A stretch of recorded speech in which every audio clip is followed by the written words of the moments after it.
Pharaoh. Start with the obvious one. Moses walks into the throne room with his brother Aaron and asks for permission to take the Hebrew slaves out for a 3-day religious festival. And Pharaoh basically laughs at him, saying he's never heard of this God they keep mentioning, and even if he had, he wouldn't care. So Moses raises his staff and the Nile turns to blood, fish dying off in massive numbers, the smell becoming unbearable, and nobody in Egypt able to drink for a week. Pharaoh's response is to make the slaves work harder, cutting off their supply of straw to make bricks while keeping the daily quota the same. Then the plagues come faster, frogs cover everything, getting into beds, ovens, and even the dough people are kneading, followed by gnats so thick you couldn't open your eyes, then flies, then livestock dropping in the fields, then painful boils that broke out on every magician and priest, then hail with fire mixed in, then locusts that finished off whatever the hail missed. And finally, 3 full days of darkness so heavy that people couldn't move from their seats. Each round, Pharaoh promises he'll let them go, and each round, the moment the plague lifts, he goes back on his word. The last plague kills every firstborn son in Egypt in a single night, including his own son, and Pharaoh finally tells Moses to take everyone and leave, and this time, he actually means it, for about a day at least. Then he gathers his entire army, every chariot he's got, and chases them down to the edge of the Red Sea, where the water parts so the Israelites can cross on dry ground. Pharaoh leads his men in after them, and the water collapses back down on top of every Egyptian soldier, drowning them all. Their bodies wash up on the shore the next morning, which means the most powerful king on earth ended up dead because he wouldn't let a group of slaves take a religious trip. Korah. Korah is one of the wildest stories in the entire Old Testament. He's a Levite, basically a clergyman, during the wilderness years after Egypt, and he convinces 250 other community leaders to back him in a complaint against Moses and Aaron. The complaint is essentially that nobody put those two in charge, that the whole community is holy, and that Moses and Aaron aren't anything special. Moses tells Korah to bring his guys back the next morning with incense burners so they'll see who God actually picked, and Korah shows up with all 250 leaders standing behind him at the entrance of the tabernacle, ready with their incense. Moses then tells everyone else in the camp to back away from Korah's tents and the tents of his 2 main allies, Dathan and Abiram, and not to touch anything they own. Then Moses says something pretty bold, which is that if these men die normally, then he made everything up about God sending him, but if the ground opens up and swallows them alive, then everyone watching will know the truth. The ground splits open seconds later, and Korah's family, his 2 co-leaders' families, their tents, and all their possessions go straight down into the crack before it closes back up over them. The 250 leaders standing there with their incense get burned alive on the spot, and the next day, 14,000 more people die in a plague for siding with Korah after the fact. The lesson in the book of Numbers is pretty blunt, which is that you don't try to take a job God didn't give you, especially when there's a crowd watching. Nebuchadnezzar. Nebuchadnezzar's story is one of the strangest in the Bible.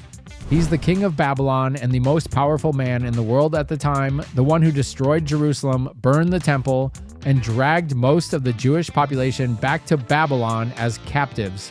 He has a dream he can't shake, and none of his magicians can interpret it for him until eventually a Jewish exile named Daniel comes in and tells him what it means. The dream is a warning that Nebuchadnezzar's pride is getting out of control, and if he doesn't humble himself, he's going to lose his mind for 7 years. Nebuchadnezzar nods politely and goes about his business. 12 months pass and nothing happens. Until one afternoon, he's walking on the roof of his palace and looks out over the city he built and says out loud, basically, "Look at what I made. Look at how great I am." While the words are still in his mouth, his sanity leaves him completely. The text says he goes out into the fields and starts living like an animal, eating grass with his hair growing long, like feathers, and his fingernails growing out like bird claws. And he stays out there for 7 years while other people run the kingdom in his absence, somehow keeping his throne open for him the whole time. After 7 years, he looks up at the sky and his mind comes back to him all at once, So he goes back to the palace and resumes being king, and he writes the whole account himself in the 4th chapter of Daniel, ending with a long passage about how he'll never brag about anything he did again, because he learned the lesson the hard way. Miriam. Miriam is Moses' older sister, the same one who watched him as a baby floating in the basket on the Nile and arranged for their mother to nurse him under Pharaoh's nose. And she's a prophet in her own right. Years into the wilderness journey, she and Aaron start grumbling about Moses behind his back, saying things like, "Has God only spoken through Moses? Hasn't he also spoken through us?" Part of the issue is that they don't like Moses' wife, who's apparently from Cush. God hears all of it and calls the 3 of them to the tabernacle to speak to them directly, telling them that yes, he speaks to other prophets through dreams and visions, but Moses is different because he speaks to Moses face to face. When the cloud of God's presence lifts off the tent, Miriam's skin is white with leprosy, and Aaron sees it and panics, begging Moses to do something about it. Moses prays for her on the spot, and God says she'll be healed, but she has to be quarantined outside the camp for 7 days like anyone else with skin disease would be.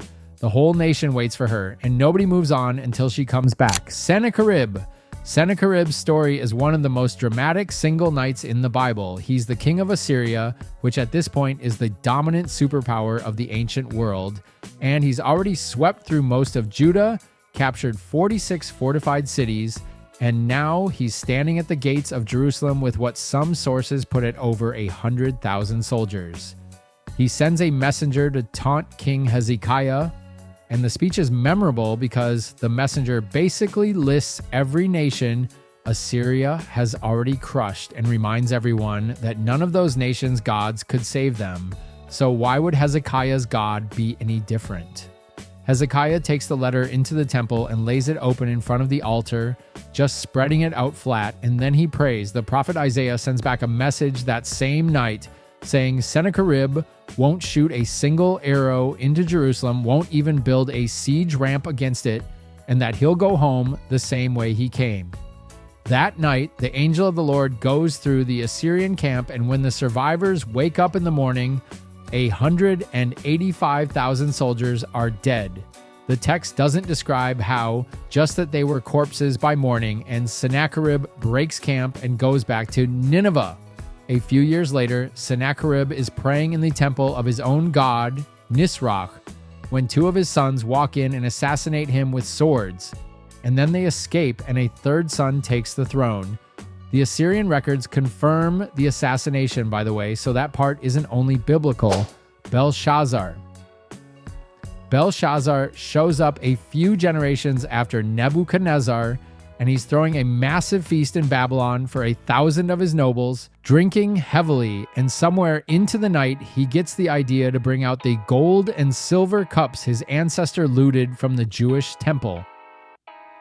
He pours wine into them, hands them around, and everyone drinks from the sacred temple cups while toasting the Babylonian gods. The Persians and the Medes are camped outside the city walls at this exact moment, having been laying siege for a while. Mid-toast, a hand appears on the wall behind him, no body attached, just a hand. And it writes 4 words in the plaster, slowly, in a place where everyone in the room can see it. Belshazzar turns white and his knees actually start knocking together. The text specifically says so, and he calls in all his magicians and astrologers and offers 1/3 of the kingdom to whoever can read the words. Nobody can read them until his mother walks in and tells him to send for Daniel. Daniel reads it out for him. Mene, Mene, Tekel, Parsin, which translates roughly to counted, weighed, divided, and he tells Belshazzar that his days have been counted, that he's been weighed on a scale and found wanting, and that his kingdom is going to be divided between the Medes and the Persians. Belshazzar dies that same night because the Persian army diverts the river that runs under the city walls and walks straight in underneath, and Babylon falls before sunrise with Belshazzar getting killed somewhere in the chaos. The dynasty that ruled the ancient world for nearly a century ends in one evening. Gehazi. Gehazi is the servant of the prophet Elisha, and his story starts when a Syrian general named Naaman comes to Israel hoping to be cured of leprosy. Elisha tells him to go wash in the Jordan River 7 times, and Naaman does it, gets healed completely, and then tries to give Elisha a fortune in gold, silver, and clothing as a thank you. Elisha refuses everything and tells him to go home in peace. Gehazi watches all of this and can't stand it, so he runs after Naaman, makes up a story about 2 visiting prophets who suddenly need clothes and silver, and asks if Naaman can spare some after all. Naaman is happy to give and sends Gehazi back to Israel loaded down with gifts, and Gehazi hides everything in his house and goes back to work like nothing happened. Elisha asks him where he's been, and Gehazi lies right to his face, saying he didn't go anywhere. Elisha tells him he saw the whole thing in spirit and that the leprosy that was supposed to leave Naaman is going to attach itself to Gehazi instead and to his descendants forever. Gehazi walks out of the room with white skin and stays that way for the rest of his life. Jezebel. Jezebel is the queen of Israel, married to King Ahab, and she pushes Baal worship across the entire country, has dozens of God's prophets executed, tries to kill the prophet Elijah after he embarrasses her 450 Baal prophets at Mount Carmel, and at one point has a man named Naboth murdered just to take his vineyard for her husband. Elijah confronts Ahab afterward and tells him both of them are going to die badly, and specifically that dogs are going to eat Jezebel's flesh by the wall of Jezreel. Years pass and Ahab dies in battle, but Jezebel keeps influencing things from behind the scenes through her sons, until eventually a guy named Jehu gets anointed king and starts hunting down Ahab's whole family. He drives his chariot toward Jezreel, and Jezebel hears he's coming, and she knows exactly what's about to happen, so she puts on full eye makeup, fixes her hair, and goes up to the upper window of the palace to face him from above. Jehu rides up, looks up at her, and yells to whoever's standing near her, asking who's on his side. 2 or 3 eunuchs lean out the same window.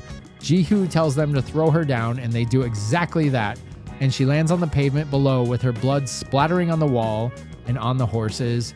Jehu drives his chariot over her body and then goes inside to eat, telling someone they should probably bury her later because she was a king's daughter. By the time anyone goes outside to do it, dogs have already eaten everything except her skull, her hands, and her feet, which is exactly what Elijah said would happen.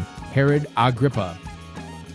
Herod Agrippa shows up in the New Testament, and he's the grandson of Herod the Great, the king who ordered the babies in Bethlehem killed when Jesus was born. Agrippa ends up ruling over most of what his grandfather ruled, and he kills the Apostle James with a sword and throws Peter in prison, planning to kill him next, but an angel breaks Peter out of his cell overnight before that can happen. A while later, Agrippa is in a public dispute with the cities of Tyre and Sidon, which depend on his region for food, so they come to him asking for peace. He sets up a public appearance to address them, sits on a throne in his royal robes, and gives a speech, and the crowd starts shouting that he's speaking with the voice of a god, not a man, and Agrippa just sits there and takes the compliment without correcting them. The text in Acts says, an angel struck him down on the spot for not giving the glory to God, and that he was eaten by worms and died.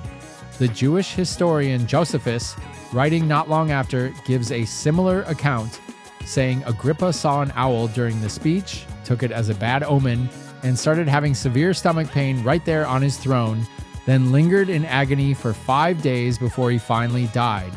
That's the second time worms come up in this kind of story, by the way, which isn't a coincidence the writers wanted you to miss. Hophni and Phinehas. Hophni and Phinehas are priests and they're brothers, and their father is Eli, the high priest of Israel during a period when the whole nation worships at a sanctuary in Shiloh, with the 2 sons basically running the place day to day.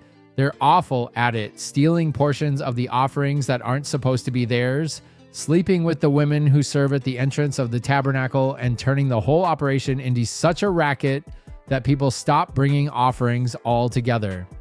Eli hears about all of it and gives them a weak rebuke without actually doing anything to stop them until a prophet shows up and warns him that both his sons are going to die on the same day.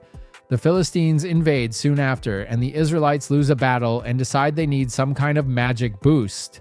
So they take the Ark of the Covenant out of Shiloh and into the next battle, with Hophni and Phinehas carrying it themselves.